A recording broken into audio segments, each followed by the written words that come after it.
Vidhammer Fantasy.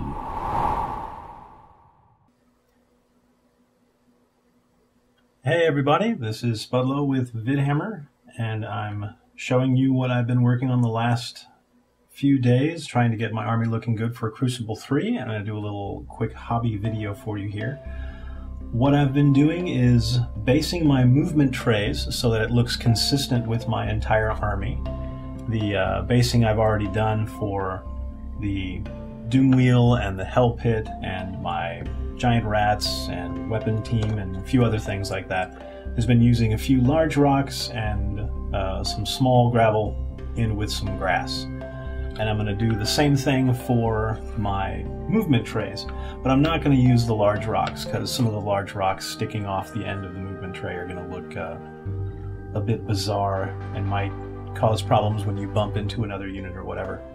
So what I'm going to do is the same thing that I've already done here on these first three movement trays. I'm just going to add in some small rocks and some grass around the outside.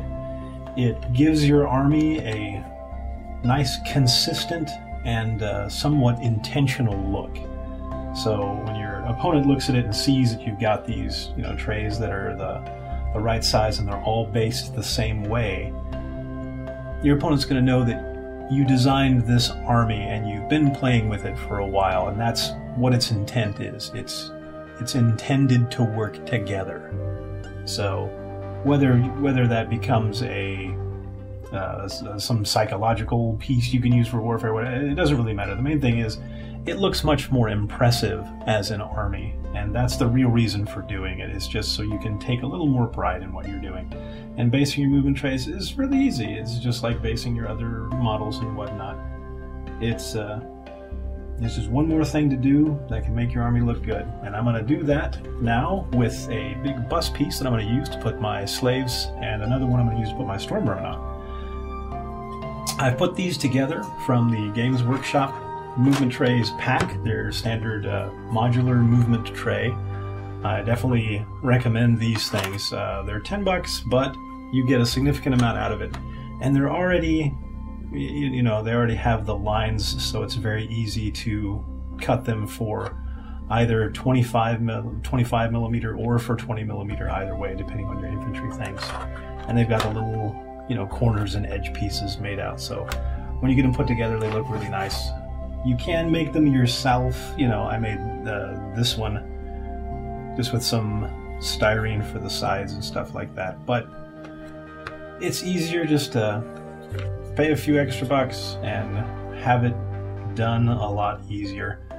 This one I put together just with standard, like regular glue gun stuff, and then I glued on a piece of steel sheet for the top. A lot of people will use tin.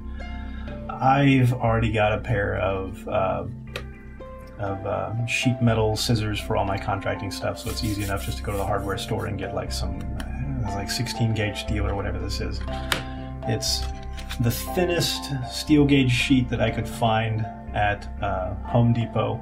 It's a little bit thicker than the tin sheets that you'd find, but when you've got a good amount of glue gluing the thing down, it does just fine, and it holds the magnets on really well. So there's that guy, glued on again with just hot glue stick over it. Put the sheet into it, prime it with Games Workshop Black. Works really well. The grain comes out nicely for as far as spray primer goes. That's one of my favorites. And now I'm going to put some glue on this thing and put some rocks on it. There you go.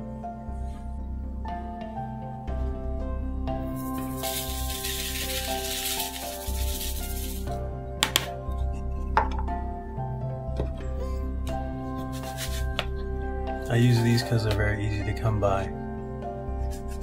It's the lid from one of the takeout containers from the closest Chinese restaurant to my house.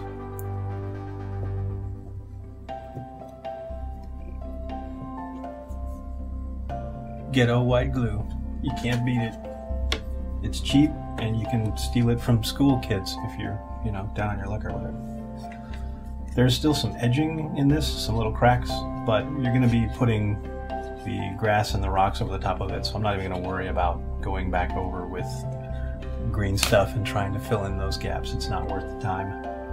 Let's just get this sucker done. We're gonna put some grass and intermittent rocks and stuff. So I'm just gonna smear this stuff all around here.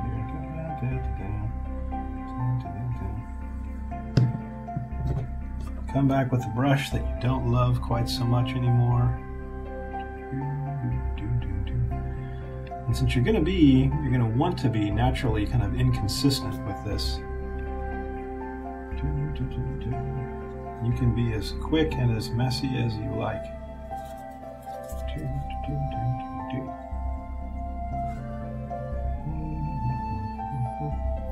One thing I have found, when I go too far over that front edge, over the inside edge, that is, I should probably say, you can build up too much gravel, and it can be difficult for your models to fit in there if you're using the gravel piece. If it sticks out a little bit on this edge and a little bit on the opposite edge, then you've lost a little bit of room and you might not be able to actually get your models to fit the way they should. You have to end up shaving them off, which you don't want to do.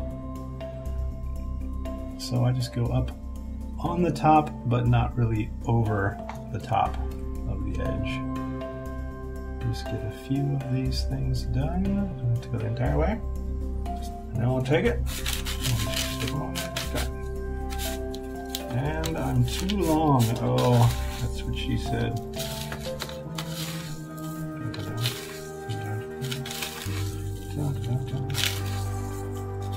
Got the paintbrush in my mouth right now, but yesterday evening, working on this guy,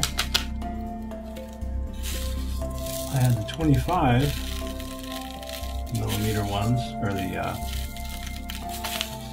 the 20 millimeter ones that were 5 wide and 5 long, so they were very easy to dip into my container there. And now I'm running into the problem. I'll live though, I'm sure.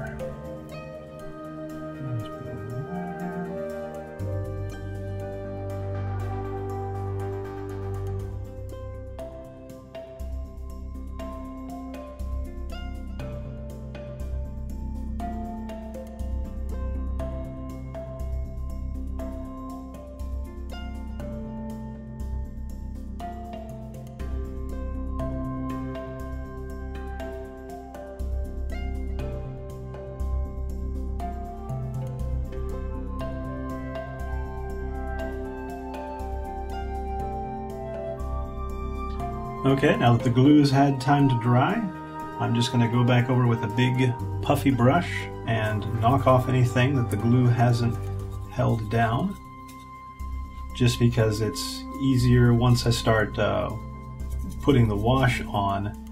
I don't want to get little bits of this rock stuck on the brush that I'm using to do the wash, because then the rocks end up in the wash, and that's what I don't want. So I'm just knocking anything off that isn't strong enough to hold on for its own dear life. And that's about it. Right there. Then I'm going to go ahead and hit this with Agrax Earthshade.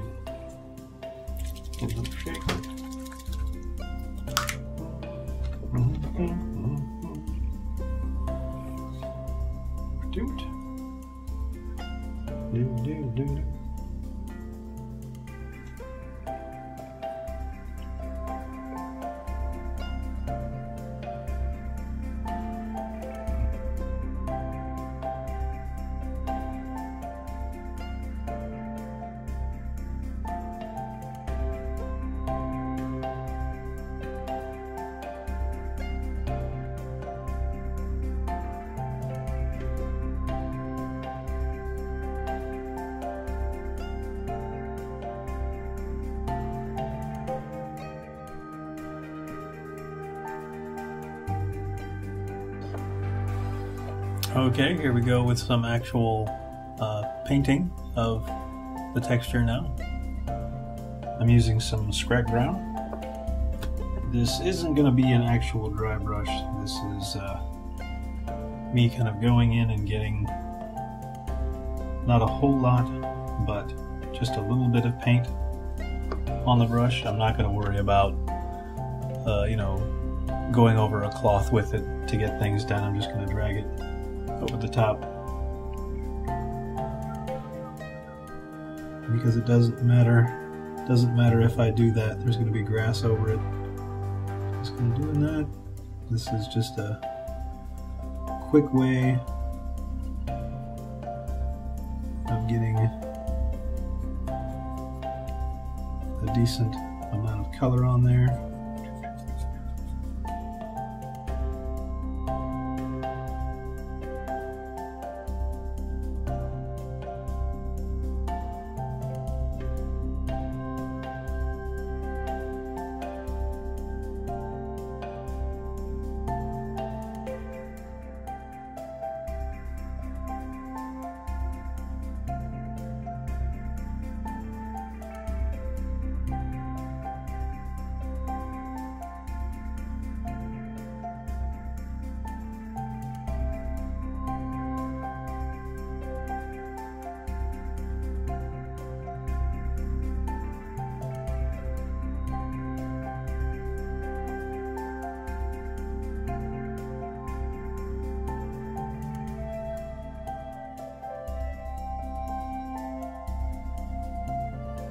Now our final step, that hasn't really dried very much, but it doesn't particularly need to, as long as you're not mashing it down with your hands.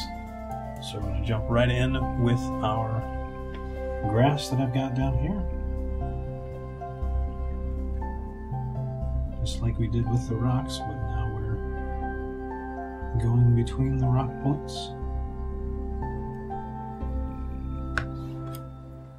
Same expendable brush here.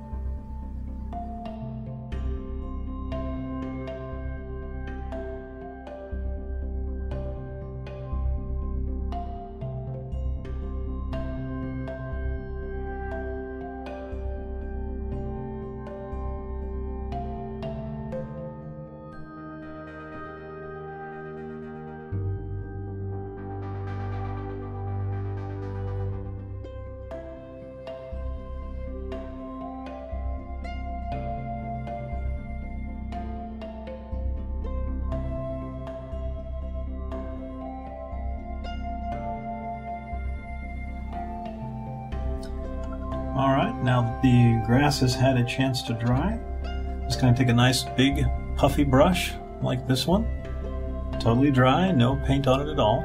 I'm just going to come back and get rid of as much as does not want to hold on.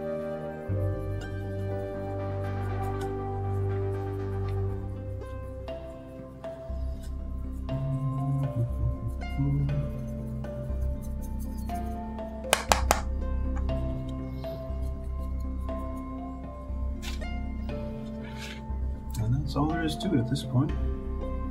There's a significant amount that'll come off of this guy.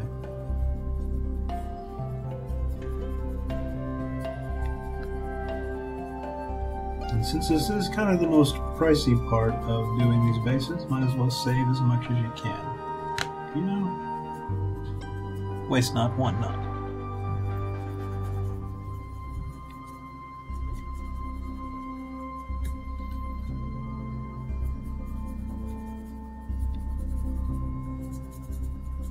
I say waste not, want not. It's really not that expensive. The main thing is I don't want these little tiny pieces of green following me around everywhere that I go, and everything that I try to do.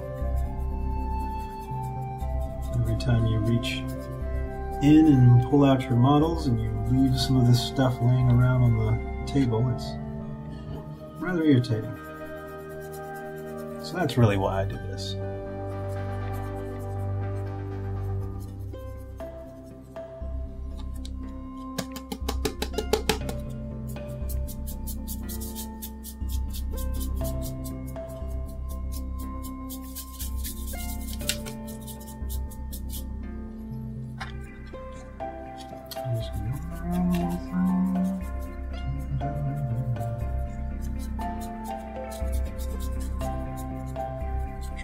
block my light so you guys can see what's going on.